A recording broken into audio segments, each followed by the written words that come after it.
we talked a lot about Mo's height and weight, and our next guest brought up a fantastic point. If we are going to be equal in all things, and we're on TV, we should list our height and weight whenever we come on TV, right? Definitely. That's only fair to the athletes. That's fair. If we do that as well. Blaine Fowler, who is a very, very slimmed down and toned buff, 5 feet 11 inches. Let's get your digits. 205 pounds. I have 11,205. By, So you're by a the safety? time the time the first game comes around, I need to be 195, or I don't know if I'm going to be able to make it through the whole game. 16 days. I'm trying to play my way into shape this month, and I'm trying to get down to 195. So, and I'm listing my weight honestly. I'm 205 right now. I love it. I love it. It just looks right when it pops up. That little graphic pops up on the screen. Why shouldn't we share it, right? Blaine Fowler, 5'11", 205. If I saw that, I'd be like, oh, are you a safety? Yeah, I could be a safety. You could be a safety. I'm an okay quarterback size, but I should be like 3 inches taller. Yeah.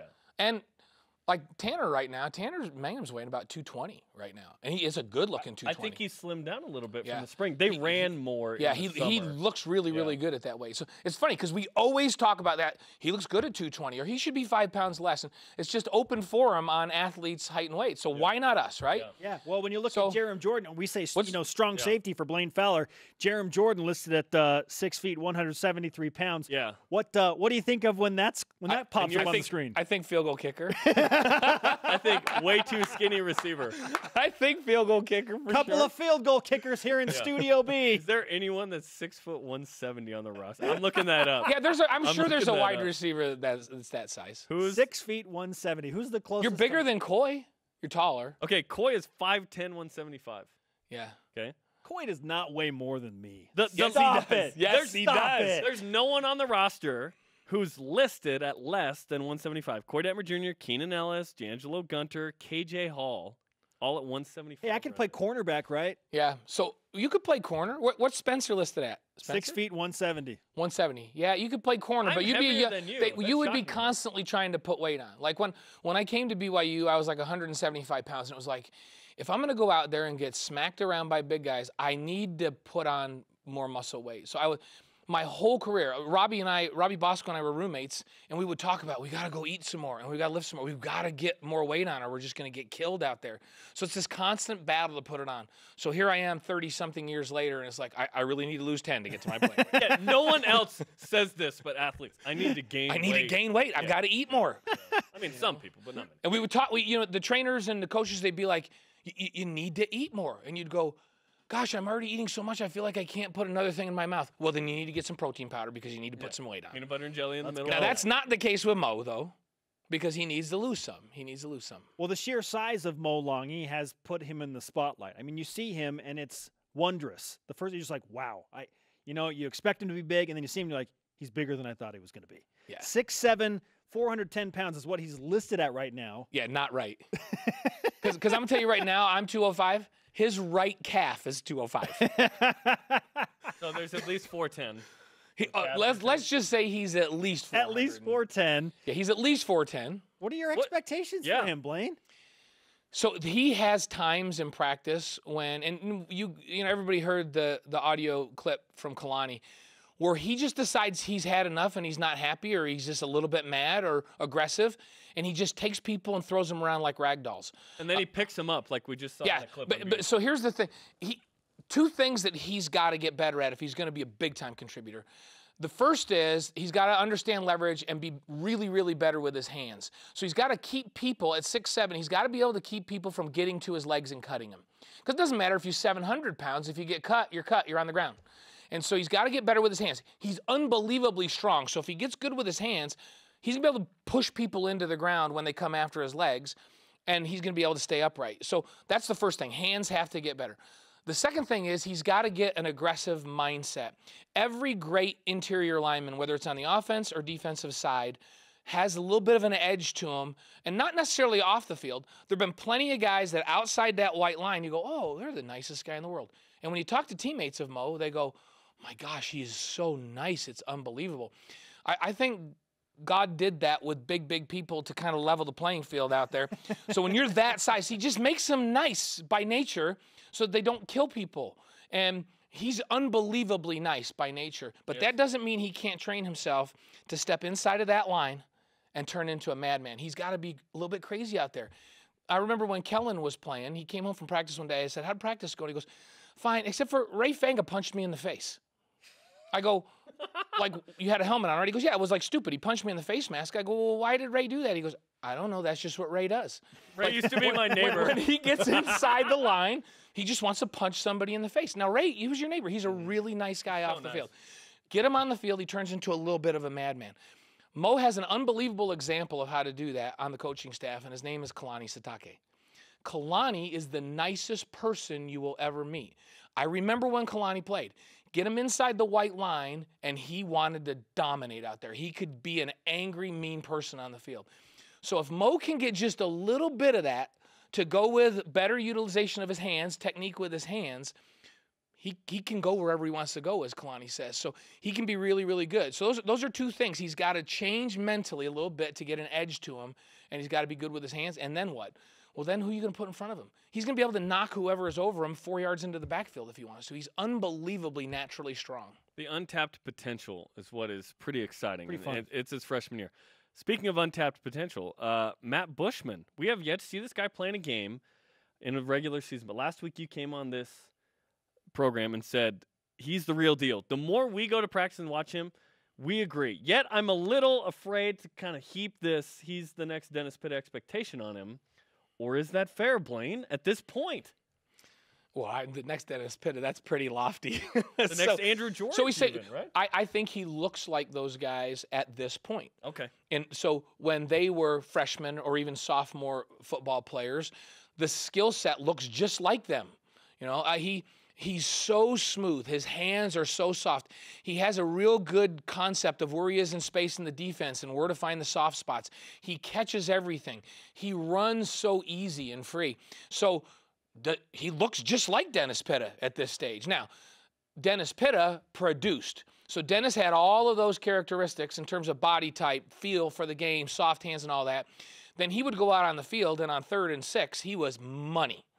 And so is Matt going to be that guy? He can be that guy. Dennis was not as a freshman. He was as a sophomore. And Dennis was lighter than Matt at this same stage. Dennis looked more like a wide receiver as a freshman. Yeah. You know, and as a sophomore, a little bit bigger, a return missionary. So he's a little bit bigger at the same point in his eligibility than Dennis was. But when you watch him, it just puts a huge smile on your face because you look at him and go, from a skill set perspective, this guy could be big time. So he's got to stay healthy. He's got to get a little bit stronger because right now, I wouldn't say, oh, he's going to be a dominating blocker on a line of scrimmage. He's the kind of guy that can be a combo player, though, that can play every down at tight end, play at tight end in the run game, be a dominant pass receiver in the pass game. But that's going to that good blocker is going to come with more strength and more time in the program because I think he can put on another 20 pounds over his career. Speaking of weight. Yeah. So, but you want to put it on slowly because you don't want to take away from how fluid he looks running pass routes. Because right now he's a mismatch for people. He's so long. He understands body positioning. If he has a defensive back on his back and the quarterback throws it away from the defensive back, he understands how to position his body and get those long arms out there.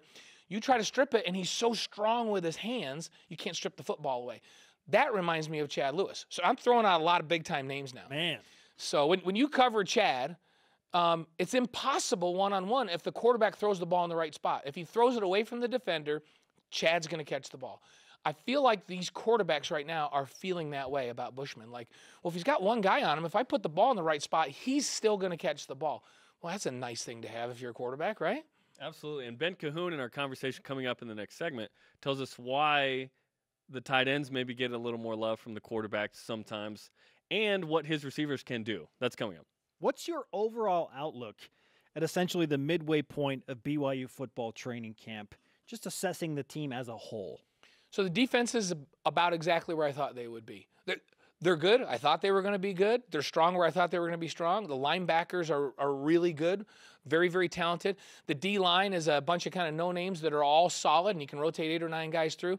And the secondary, deep at corner. I think the one surprise for me is they're deeper at safety than I thought they were. There's 4 guys at safety that can play. And so defense is what I thought they were going to be. The offense is ahead of where I thought they would be at this point. Like last Saturday's scrimmage was case in point. You know, Kalani came right out and said, man, the offense won today. That's against a good defense. So the defense that they're playing against, when the ones are going against the ones, matches up with almost every defense they play this year. So the fact that they're moving the football, they're working inside the hashes, this offense to me is a little bit ahead of where I thought they would be right now. And maybe it's because the tight ends and the running backs are catching the ball well right now. Blaine, last night you were featured on Behind the Mic, the second episode with Greg Wrubell, along with assistant coach for the men's basketball team as we transition a little bit, Heath Schroyer. And he said fans are going to see a very different team this year. I want to get your reaction on this in just a second. Listen to this. I think they're going to be really surprised. I think that I think we're going to be good. I think we're going to play different. I think we're going to be more efficient on both sides of the ball. We're going to play different. What in the world does Coach Schroyer mean by that, Blaine? Well, on offense, it's obvious because Eric Meek is not there, so they're not going to play through the post, which was a departure from the way they've played in the past anyhow. So I think they go back to playing through the guard line, which is fine. This team can really shoot. But when he says they're going to be more efficient on both sides of the ball, they're going to demand that they take better shots, so not bad shots, especially late in games where they're going to be sitting on the bench next to Heath and Dave Rose and the gang. But defensively, I think you're going to see a mindset. Dave Rose brought Heath in with one thing in mind, and that is Heath will bring an edge. We talk about the edge that Mo Langi needs to have defensively, that a lineman needs to have. You have to have that edge defensively in basketball. The two best teams in the conference last year in the WCC were Gonzaga and St. Mary's. They were both outstanding defensive teams. You think about Gonzaga and how skilled they were offensively, they could lock down a team down the stretch and get stops. That's something BYU could not do. So I think Heath is going to bring an edge to the defense. He's already got these guys' attention within individual workouts. The emphasis from start now to finish is going to be we're going to get stops in critical times in the game, and we're going to be more efficient on defense. And you don't have to be phenomenal athletically to play great defense. St. Mary's isn't any better athletically than BYU is, and they play very good defense because they're smart and they play good team defense. I think that's what we're going to see. When Heath says we're going to be surprised, I think we're going to be surprised at how much better they are defensively. And I also think when he says they're going to be surprised, everybody just got him slotted number 3 in the league. Gonzaga's always going to be right there competing in the championship, and St. Mary's has got everybody back for the most part.